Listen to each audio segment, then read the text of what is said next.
మీ car EMI కట్టలేకపోతున్నారా? మీ car EMI మేము కడతాం. ఈ నెంబర్కి కాల్ చేయండి. నమస్తే, వెల్కమ్ టు సుమన్ టీవీ. నేను కీర్తి. ప్రస్తుతం మనతో అడ్వకేట్ వరుణ్ గారు ఉన్నారు. వీరితో ఈరోజు కొన్ని విషయాల్ని మనం డిస్కస్ చేద్దాం. హలో అండి, నమస్తే వరుణ్ నమస్తే. గారు. ఇప్పుడు మనం వివిధ రకాల టాపిక్స్ మీద ఇందాక మనం చాలా వీడియోస్ చేస్తున్నాం కదా. ఈ రోజు మనకి ఏంటంటే నార్మల్గా ఇప్పుడు కొన్ని కేసెస్లో బెయిల్ తీసేసుకొని బయటకు వస్తూ ఉంటారు. అసలు మనకి ఏ సిచ్యువేషన్స్ లో బెయిల్ తీసుకోవచ్చు అండ్ ఓకే. మనకి ఎన్ని రకాల బెయిల్స్ ఉన్నాయి, ఏ గ్రౌండ్స్ అవన్నీ కన్సిడర్ చేసి బెయిల్ ఇవ్వడం జరుగుతుంది? ఎందుకంటే రీసెంట్ గా మనం అల్లు అర్జున్ కేసు తీసుకున్నా కానీ ఆయన 1 డేలోనే ఆయనకి బెయిల్ ఇచ్చేసి పంపించడం Exactly. జరిగింది. కొంతమందికి కొన్ని ఇయర్స్ డేస్ వెయిట్ చేసినా కానీ ఆ సిచ్యువేషన్ రాదు. సో ఏమేం గ్రౌండ్స్ కన్సిడర్ చేసి ఇస్తారంటారు? ఇక్కడ ఏంటంటే బెయిల్స్ మొత్తం 3 రకాలండి. ఓకే. ఒకటేమో ఇంటర్మ్ బెయిల్, ఒకటేమో యాంటిసిపేటరీ బెయిల్, ఒకటేమో రెగ్యులర్ బెయిల్. ఈ మన కోర్ట్ భాషలో ఒకటి ఉందండి, bail is the rule, jail is the exception అని. అంటే హ్యూమన్ రైట్స్గా ఏది తీసుకున్నా కూడా ఇప్పుడు మనకు ఒక కొటేషన్ ఉంది, దొంగని ద్వేషించొద్దు, దొంగతనాన్ని ద్వేషించాలని. సో మనుషులు తప్పు చేసి మళ్ళీ మంచి రూట్లోకి వస్తారు. ఇవన్నీ చాలా పాయింట్స్ కన్సిడర్ చేసి బెయిల్ అనేది ఒక రూల్గా ఇవ్వాలి అనేది ఒకటి ఉంది. ఓకే. కొన్ని కేసెస్లో తప్ప ఇవ్వాలని ఉంది. అయితే ఇంటర్మ్ బెయిల్ ఏంటంటే ఒక కేసు స్టార్ట్ అయినప్పుడు, ఇన్వెస్టిగేషన్ జరుగుతున్నప్పుడు, ఇంకా తను అక్యూజ్డ్ అని పెట్టారు కానీ అది how far it is true, ఆ ప్రొసీడింగ్స్ అన్నీ ఉంటాయి కదా, కోర్ట్ ప్రొసీడింగ్స్ అయినా మిగతావైనా, అవన్నీ జరిగే టైంలో మా ఇంటర్మ్ బెయిల్ తీసుకోవచ్చు. ఓకే, రిమాండ్లో ఉన్న టైంలో కానీ ఏదైనా. ఓకే, ఇంకోటి ఏంటంటే తనకి ఏదైనా ఇష్యూ జరిగింది, ఎవరైనా వచ్చి అరెస్ట్ చేయొచ్చు, ఏమైనా వారెంట్ ఇష్యూ చేయొచ్చు, ఇలాంటి సందర్భాల్లో ముందే అప్లై చేయటం, అది యాంటిసిపేటరీ బెయిల్. మన రీసెంట్గా వికారాబాద్ లగర్చల్ ఇష్యూ ఏదైతే జరిగిందో అక్కడ అందరూ యాంటిసిపేటరీ బెయిల్కి అప్లై చేశారు. అంటే కొందరు వ్యక్తులు యాంటిసిపేటరీ బెయిల్ పెట్టారు. మనకు జస్టిస్ కే లక్ష్మణ్ గారి ఆధ్వర్యంలో మనకు యాంటిసిపేటరీ కూడా శాంక్షన్ చేయడం జరిగింది. ఇది 2వ రకం. ఇక 3వ రకం వచ్చి రెగ్యులర్ బెయిల్. ఇక కేసు నుంచి దాదాపుగా తను బయటపడ్డట్టే, ఆ రెగ్యులర్ బెయిల్ ఇవ్వటం ఆ కేసు నుంచి. దానికి ఎన్నో గ్రౌండ్స్ ఆఫ్ ఇన్వెస్టిగేషన్ ఇలా అలా జరుగుతుంటాయి. ఫ్యాక్ట్స్ ఏవైతే తన కౌన్సిల్ ఎవరైతే ఉన్నారో ఆర్గ్యుమెంట్ చేసి తను దానికి సంబంధం లేదుగా చూపించి ఫ్యాక్ట్స్ మెయిన్గా ఎవిడెన్స్ ఏవైతే ఉన్నాయో అవన్నీ కన్సిడర్ చేసి అప్పుడు ఇచ్చే బెయిల్ రెగ్యులర్ బెయిల్ ఉంటుంది. ఇది రెగ్యులర్ బెయిల్స్ అనేవి మనకి ఏ గ్రౌండ్స్ చూస్తూ ఉంటారు ఇవన్నీ? జనరల్గా ఫర్ ఎగ్జాంపుల్ నిన్న అల్లు అర్జున్ గారి చూద్దాం. యాక్చువల్గా అక్కడ సంజయ్ థియేటర్ జరిగిన ఇన్సిడెంట్లో తను కొంచెం మోర్ రెస్పాన్సిబుల్గా ఉంటే సరిపోయేది తప్ప, but he was not the culprit in there. అంటే తనకి ఎటువంటి సంబంధం లేదు ఒకళ్ళు చనిపోయిన దానికి కానీ ఇంకోటి దానికి. ఎంతైనా తన అభిమాని కాబట్టి తనకి డైరెక్ట్గా ఏమీ ఇబ్బంది లేదు, తన అభిమాని బాగుండాలని అనుకుంటాడు. కానీ అన్ఫార్చునేట్గా ఇన్సిడెంట్ జరిగింది కాబట్టి వాళ్ళు ఎట్లయితే ష్యూరిటీగా చూసుకుంటారో వీళ్ళందరి ఫ్యామిలీని, వాళ్ళు ఇచ్చిన భరోసాని అని చూసి, పైగా ఆయన డైరెక్ట్ ఇన్వాల్వ్మెంట్ లేదు. అండ్ అప్పుడు పెట్టిన కేసు సెక్షన్స్ ఏవైతే ఉన్నాయో బిఎన్ఎస్ పరంగా 105 కానీ 118(1) కానీ ఇవన్నీ కూడా రెడ్ విత్ 3-4 సెక్షన్స్ కానీ ఇవన్నీ కూడా ఆయనకి సంబంధించింది కాదు, అదేదో పెట్టేశారు అంతే. సో ఆ మెయిన్గా ఏదైతే ఎఫ్ఐఆర్ రిజిస్టర్ అయిందో ఆ ఛార్జ్ షీట్ అంతా అయిపోయిన తర్వాత చూస్తే ఆ సెక్షన్స్ ఈయనకు సంబంధం లేదు అసలు.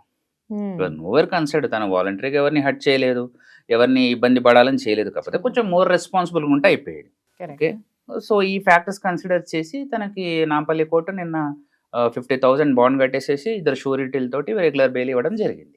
అంటే మనకి ఇప్పుడు సివిల్ మ్యాటర్స్ లో కూడా వారెంట్ ఇష్యూ చేయడానికి ఏమైనా అవకాశం ఉంటుందండి. కొన్ని సందర్భాల్లో ఇప్పుడు సివిల్ మ్యాటర్స్లో కూడా ఈపీ అయితే గనక వారెంట్ అనేది ఇష్యూ చేస్తారు, జరుగుతుంది అలా కూడా.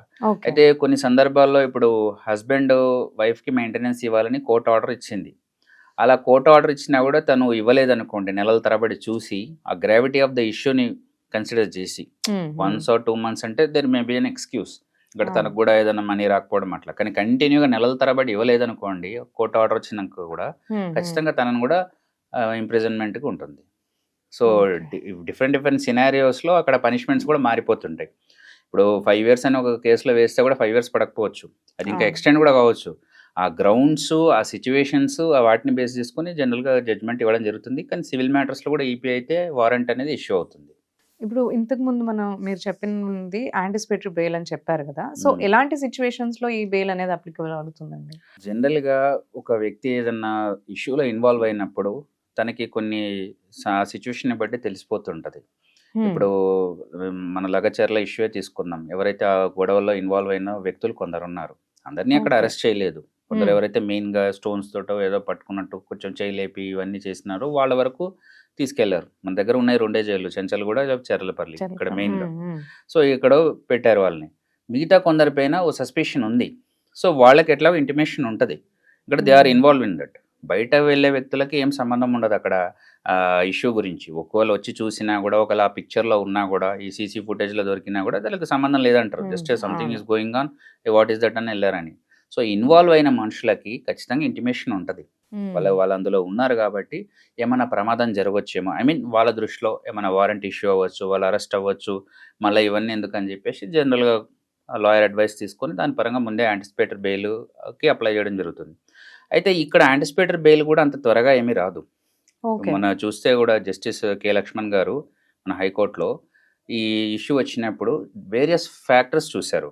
అంటే ఆ గ్రౌండ్స్ ఏముంది అంటే వాళ్ళు ఎట్లాంటి బెయిల్కి ఎలిజిబులే, కానీ రియల్గా వాళ్ళు అర్హులా బెయిల్ ఇవ్వడానికి యాంటిసిపేటరీ కానీ చాలా, అది అరౌండ్ 1 hour డిస్కషన్ జరిగింది. ఐ మీన్ ఈ లాయర్కి గవర్నమెంట్ లాయర్కి పీపీకి ఆర్గ్యుమెంట్ జరిగిన తర్వాత ఆ ఫ్యాక్టర్స్కి as is eligible, these guys are eligible to get anticipatory bail అని చెప్పి అప్పుడు అది కూడా రిజర్వ్ చేసి ఆర్డర్ని తర్వాత నెక్స్ట్ డేలో ఇచ్చారు యాంటిసిపేటరీ బెయిల్. సో గ్రౌండ్స్ అనేవి ఏదో మామూలుగా మనం ఏదో మూవీస్ చూపించినట్టు ఉండదు, ఎందుకంటే పక్కాగా ఉండాలి. అక్కడ ఫుటేజెస్ కానీ, అక్కడ జరిగిన ఇన్సిడెంట్ కానీ, ఐ విట్నెస్లు కానీ, పోనీ ఏమైనా ఇంజురీస్ జరిగినాయా, ఆ ఇంజురీ జరిగితే ఎంత స్థాయిలో జరిగినాయి, ఇవన్నీ గ్రౌండ్స్ కన్సిడర్ చేసి అప్పుడు వాళ్ళకి యాంటిసిపేటరీ బెయిల్ చేయడం జరిగింది. సో ఇప్పుడు యాంటిసిపేటరీ బెయిల్ కావచ్చు, లేదంటే రెగ్యులర్ బెయిల్ కావచ్చు, ఇప్పుడు మీరు చెప్పిన దాని ప్రకారంగా మనకి ఎవరిపైన అయితే అంటే ఆ బెయిల్ పైన బయటకు వచ్చేసిన వ్యక్తి ఇంకా పర్మనెంట్ గా ఆ కేసు నుంచి ఫ్రీ అయిపోయినట్టేనా అంటారా? అంటే మెయిన్గా ఇప్పుడు బెయిల్ ఇచ్చారంటే చాలా మటుకు ఎక్కువ జరిగిన కేసెస్లో అయితే మనుషులు ఫ్రీ అయిపోయినట్టే. మెయిన్గా ఇంటర్మ్ యాంటిసిపేటరీ కన్నా రెగ్యులర్ బెయిల్ వచ్చిందంటే ఫ్రీ అయిపోయినట్టే. కానీ కొన్ని సందర్భాల్లో అప్పటి వరకు జడ్జి దగ్గరికి రాని ఆస్పెక్ట్స్ కొన్ని ఉంటాయి, సడన్గా పిక్చర్లోకి వస్తాయి, అవి గ్రావిటీ కూడా ఎక్కువ ఉంటుంది. అట్లాంటి సిచ్యువేషన్లో ఏమైనా జరగవచ్చు. ఇప్పుడు మనకు చూస్తే కొందరు ఐఏఎస్ ఆఫీసర్స్ కూడా జైలుకి వెళ్ళడం జరిగింది. గాలి జనార్దన్ రెడ్డి గారి ఇష్యూలో జడ్జిలు జైలుకి వెళ్ళడం జరిగింది. ఓకే, పొలిటీషియన్స్ ఎంతోమంది జైలుకి వెళ్ళి వస్తున్నారు. ఫస్ట్ బెయిల్ వచ్చింది, కానీ తర్వాత కూడా మళ్ళీ వారెంట్ ఇష్యూ అయింది, కొన్ని జరిగినాయి. ఎందుకంటే ఇన్ బిట్వీన్ స్టార్టింగ్ ఇప్పుడు జడ్జిలు కూడా కొన్ని వేల కేసులు ఉంటాయండి, ప్రతి డే 100 cases అని మినిమం చేస్తారు. వాళ్ళ దగ్గర ఉన్న ప్రూఫ్స్, ఆ ఎవిడెన్స్ని బట్టి వాట్ ఈస్ వాట్ అని చూస్తారు. చూసి దానికి రిలవెంట్గా ఉండి ఐ విట్నెస్లు కానీ ఏదైనా సాక్ష్యాలని కరెక్ట్గా ఉంటే ఇస్తారు. కానీ తర్వాత ఏదన్నా పిక్చర్లోకి వచ్చి అందులో కన్సిడర్ చేయలేనిది వస్తే అప్పుడు అది చూసి నువ్వు తర్వాత ఏమన్నా యాక్షన్ ఉంటుంది దానిపైన. కాకపోతే జనరల్ టర్మినాలలో రెగ్యులర్ బెయిల్ వచ్చిందంటే దాదాపు 80% వాళ్ళు కేసు నుంచి ఫ్రీ అయిపోయినట్టు. కాకపోతే సంతకాలు పెట్టడము, అప్పుడప్పుడు ఇప్పుడు పోలీస్ స్టేషన్కి వెళ్ళటము, వాళ్ళ నుంచి కొన్ని చూసుకోవడం అవి జరుగుతూ ఉంటాయి. ఓకే, థ్యాంక్ యూ వరుణ్ గారు.